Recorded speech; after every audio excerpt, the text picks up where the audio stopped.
It's Spring Has Sprung lunch today on Let's Cook.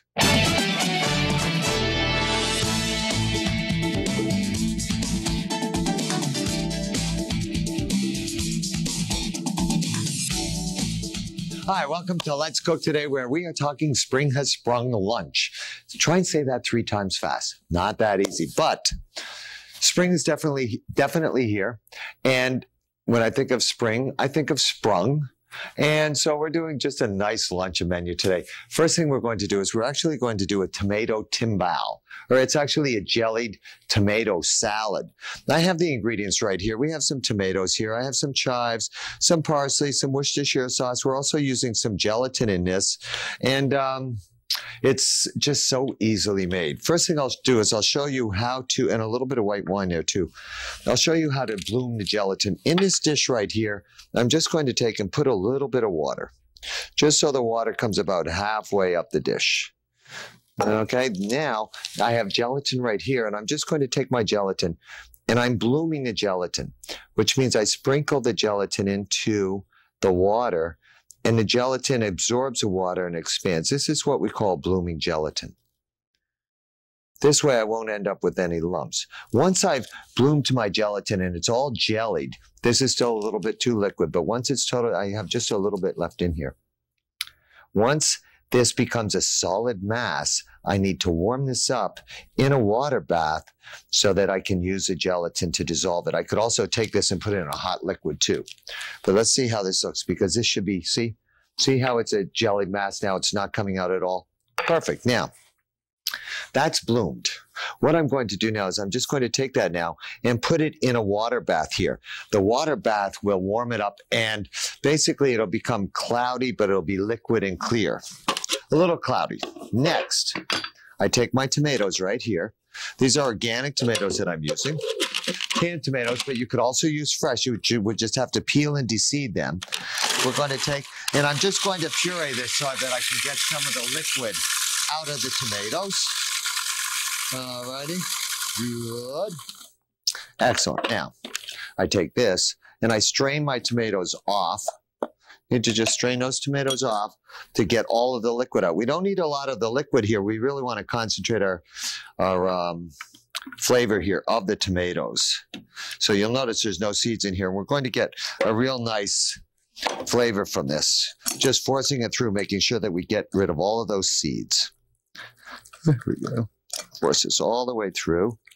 Doesn't it see the nice strong flavor that we have coming through here without any of the bitterness at all? Very nice. A little bit more in here. I'm only going to make a couple of timbals here, so I don't need too much to show you, but I'm going to keep forcing this through just till I get the real essence of the tomato there without the solid pulp. You see how this looks just like tomato juice? You could even take tomato juice and reduce it down, but I prefer to do it this way. But if you look right here at what I have right here, you'll see that there are seeds in there, and I really don't want those seeds going into my timbal. I want a really nice, clean flavor. So this is good now. Next, we take this. To this now, I'm going to add my Worcestershire sauce, some of my parsley, some of my chives.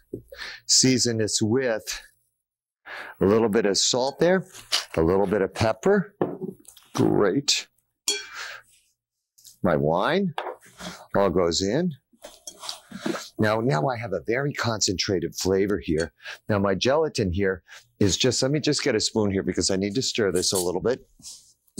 So we need the gelatin here to totally become liquefied. See here? See how it's not totally liquefied, but it almost is? That's exactly what we need it to do. It has to become liquid after you bloom it before you can add it to the liquid. This is now good. This I now add to my tomato mix. Gently stir this around. Now I have a couple of different timbals that I'm going to make here. And because you can do different sizes here, we'll take this and I'll make one in this very shallow dish here, which will be nice. And I can also make one in this deeper dish here. These have to set up in the refrigerator. It's best if they set up overnight, and it's a good idea to bang them to make sure that there's no air bubbles in there as well. Let me go into the refrigerator here because I already have some of these done. Here we are. Now, you can see how these have really firmed up, where they're really nice and firm. They're not coming out at all. The only thing I'm going to do now in the same water here that I use to warm up my gelatin, I can take the same water and I'm just going to put these into, I need a little, the water has to come a little higher up here. And all I do is I put it in just till it softens the gelatin on the side so that my Timbal can come out. We don't want it going over, so we'll just do that. That's going to take probably about a half a minute because the water's not too hot there. We're going to take a little break, and then when we come back, I'll show you how we get these out of the mold here. As well, we're going to make a cold chicken roulade with a mushroom farce. Find out what that means. Don't go anywhere. We'll be right back. Hi, welcome back to Let's Cook. Now we're going to make a great chicken roulade. To make the chicken roulade, I have my pan here. I'm just going to put a little bit of butter into this pan and let that start to melt. And then I'm going to saute some mushrooms and a little bit of garlic shallot mixture in there. So let's get that nice and warm there. Secondly, but before I even do that, remember when we went to break and I had the Timbal and I put it in the warm water here? I really need to show you how to do that. That one got a little too soft. I'm going to pop it in there. If you count to 10 with me.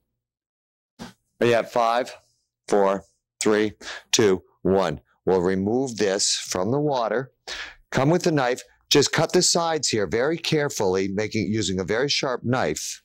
Then we tilt this over this way, stick our knife up there because we need to create a little bit of an air pocket there. And see how nice that comes out? Doesn't that look great? These are absolutely delicious with this chicken roulade. Really very nice. Okay, good. So we can move this out of the way now. My butter has started to melt here a little bit. That's good. To this now, we'll just add a little bit of our shallot garlic mixture there. Along with that, we're going to get some mushrooms in here. And we're just going to start to saute these off a little bit with a little bit of time. This is going to be our duxelle. In addition to these cremini mushrooms that we're using, I also have a portobello mushroom here. This mushroom, however, I'm going to not puree. I'm actually going to dice this nice and small and use this in my filling. I already removed the gills here. Then on the outside here, because this is a filling and I want it to be very clean tasting, I'm just going to take the outside here and peel off this outside skin. You don't have to do this, but you can. A lot of times when I grill a portobello mushroom, I'll leave this on, but when I'm going to saute it or use it for a filling, I like to remove it. So we'll just get rid of this, plus all those gills. Got rid of the gills as well, or the spores. This looks good. Okay. I'm going to hit this with just a splash of water, just to speed up the cooking of these. A little bit of pepper, a little bit of salt in there. Let them just cook just a little bit. Now these mushrooms here, we need a very nice small dice on this because this is going to be going inside of our chicken. Cut our mushrooms down here. Then we'll take these, slice them up very small. Whoops, little piece here. So we need a nice, really nice small dice. I'm doing this nice and slow so you can see how my hand works here and it stays behind the knife and I don't cut myself. So we have our portobello mushroom ready to go because the portobellos are also going into the stuffing, but both mushrooms need to be cooked. Now, these are cooked enough now where I can take these mushrooms, bring them over here, and I'm just going to drop them into my food processor here. Remember, we partially cooked them. This goes back on the stove here, a little bit more butter in here, and now these mushrooms will also go into that pan, just to get sauteed off a little bit. While they're being sauteed off, I take this, I puree it. You want it a little finer. To this now, I'm to enrich this, a little bit of heavy cream, a little bit of fresh breadcrumb, a little bit of parsley, and some more salt, a little bit of pepper. Remember, when you add other ingredients, you need to do that. Drop this in here. Gonna let that puree. Let's come over here. Let's look at how these mushrooms look. Now, these are cooking up nicely too. We just need, again, to deglaze this. Now, I'm going to deglaze this. Do I have any wine around here? Like a little bit of wine. I'm just going to deglaze this with a little bit of wine. Thank you, Jimmy. Splash of wine in there. And a little bit more time. Great. This is now good. Okay. Need to dry this up a little bit, add a little bit more breadcrumb to this. So it has to hold its shape. Now, a lot of times, based on the mushroom you're working with, sometimes they work well, but they do contain a lot of water. So we need to sometimes just add a little bit of starch to them just to make sure that they hold their shape. See how nice this looks? Beautiful. It's a wonderful duxelle here. If you ever see the term duxelle, usually means mushrooms, always means mushrooms, okay? But for a stuffing. Now, you see how my portobellos look here? See how nice these look? These are now cooked too. Good. Shut those off. We'll just take these, fold these into my duxelle here. So now I have the wonderful pureed creminis and I have the diced portobellos here. We mix this together. Good to go. Okay, now we have to get our chicken breasts ready. And we have to make our roulade. So we're going to stuff these. So to make our roulade, I'm going to take some plastic wrap right here, making sure, you know, they make these so thin, it's really hard to see where the edge is here. It's really hard to see where the edge is here. It's so hard to see where the edge is here. I could always take another piece when I need it. And now I'm going to take this. See? Nice and flat. That's what I want. A nice flat one like this. I'm going to take my chicken breast right here. Now with the chicken breast right here, right on the plastic wrapper, I'll use my knife and I'm just going to make a little cut this way, butterfly it that way, and butterfly it that way, just so it opens up a little bit. Then take my plastic wrap right here, cut this, fold this over my chicken breast. With my mallet, I'm going to flatten this out so it's all about the same thickness.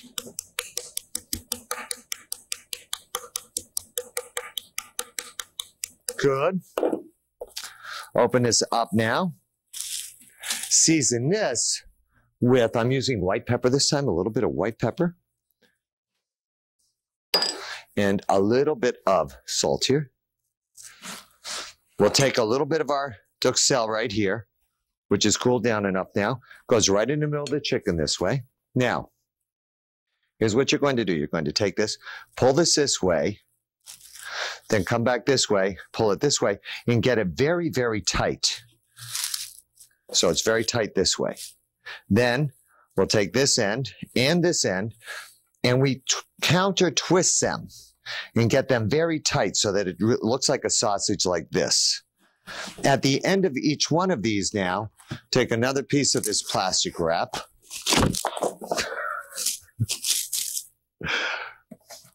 Doesn't like me. Use your knife. That's to see, this is what in the kitchen, I always use my knife to cut it anyway. It's just much easier. We'll cut another piece here. We tie this at the end here. This is kind of funny, but this always happens to me and plastic wrap, me and equipment. Sometimes we break. We take this one. We'll bring this around here. We'll tie this, making sure that no water can get into this. So you really need to tie a good knot here at the end. Now we're going to put this in boiling water and poach it. The water is right here. The best way to do this is to take this, bring the water up to a simmer, then either do it on a stovetop, making sure you can control the heat so it doesn't boil, or put it in an oven for about 20 minutes at 325 to 350 degrees. It'll simmer gently, cook evenly all the way through. Then leave it in a pan, let that water cool down. I'll just put this in here. And this is what you're going to end up with, something that looks like this, where you have this nice shaped roulade right here with the duxelle. We're going to take a little break right now. And then when we come back, I'll show you how you slice the chicken roulade here, as well as we're going to do a great Boston bib lettuce salad with a traditional or classic vinaigrette. Don't go anywhere. We'll be right back. Hi, welcome back to Let's Cook, where we're doing a very simple Spring has sprung lunch. Now, we're going to make a basic French dressing. To make a basic French dressing, it's very easy. We'll use a little bit of mustard. Then we'll add a little bit of salt to that, a little bit of pepper, our vinegar. Then all we do is we drizzle in good olive oil or any type of oil flavor that you like, usually olive oil, and we emulsify this. This is our basic French dressing. Now, if you like, you can use balsamic vinegar, white balsamic vinegar, champagne vinegar, rice wine vinegar, raspberry vinegar, sherry vinegar, any of those vinegars you like, but then it won't be a basic French dressing. It's going to be a flavored dressing. So just mix this together here. Now, what I also like to do is I like to finish this sometimes with a splash of Worcestershire sauce. And also, every once in a while, based on the vinegar, I like a little bit of lemon juice in mine too, as long as you have that acid present. So let me just put a little squeeze of lemon juice in here too. Basic French dressing. See how that emulsifies? And the mustard, you know, the mustard helps it all emulsify. Then we taste this. We go ahead and we taste this to make sure it has a proper balance. I am one with my vinaigrette. It is perfect. It is balanced. I'm getting a little tickling in my throat. Absolutely delicious. This dressing I'm going to use with a very simple Boston Bib lettuce right here. It's a buttery lettuce. It's absolutely delicious. All we're going to do with this is basically we break these leaves off and then you tear them ever so gently. I'll just show you one right now because we're going to do a second one as well. Go right here. I would just make a nice little salad like this, taking out those hard middles just like this. And then if you wanted, you could tear it ever so gently. Make sure you wash this and you get it very dry. But a nice little lettuce like this. You can even leave the leaves whole if you'd like. And people can cut it. I'm just making it a little bit more user-friendly. Then you take your dressing. You either drizzle it over this way or you toss it. You toss a Bib lettuce or right in the dressing. Very simple. Basic French dressing. You take this with a little piece of lettuce. You taste it. Tastes really good. Let's take a little break. When we come back, I'm going to show you a great presentation with our lettuce, our tomato timbals, and our poached chicken roulade. Don't go anywhere. We'll be right back. Hi, welcome back to Let's Cook. Now, let's look at our Spring Has Sprung luncheon plate. Spring has sprung luncheon plate. Yes. I have my Bib lettuce here. What I'm going to do before I dressed it on the plate, now I'm just going to take these nice delicate leaves just like this. This I would give somebody, I would never give them 4. I would definitely give them 5 leaves, so to speak. Nice, wonderful, buttery leaves like that. Then we'll take a vinaigrette dressing, just drizzle enough in there to flavor that. I like a little bit more salt in there, a little bit more pepper. Just kind of brings the salad to life. Gently, we're going to just gently toss this, without breaking the lettuce. We don't want to break the lettuce, but notice here, my lettuce is dressed, but I have nothing left in the bottom of the bowl. Perfect. Set this up on our plate here. Now, what I'm doing right here is I'm creating a bed for my timbal. So, my lettuce right here. Now, we'll take our tomato timbal, which is also another form of salad. And which one should I use? Should I use our taller one here or a smaller one here? Because our plate's going to be a little flat. I'm going to pick the taller one right here. I'm going to set that up right there. Nice. Doesn't that look good? Great. Now, for our roulade, remember our chicken roulade that we made here? Going to take our chicken roulade. See how nice that looks in the middle? Isn't it gorgeous? Just take this, slice this down. Now, this is a very large chicken breast for lunch.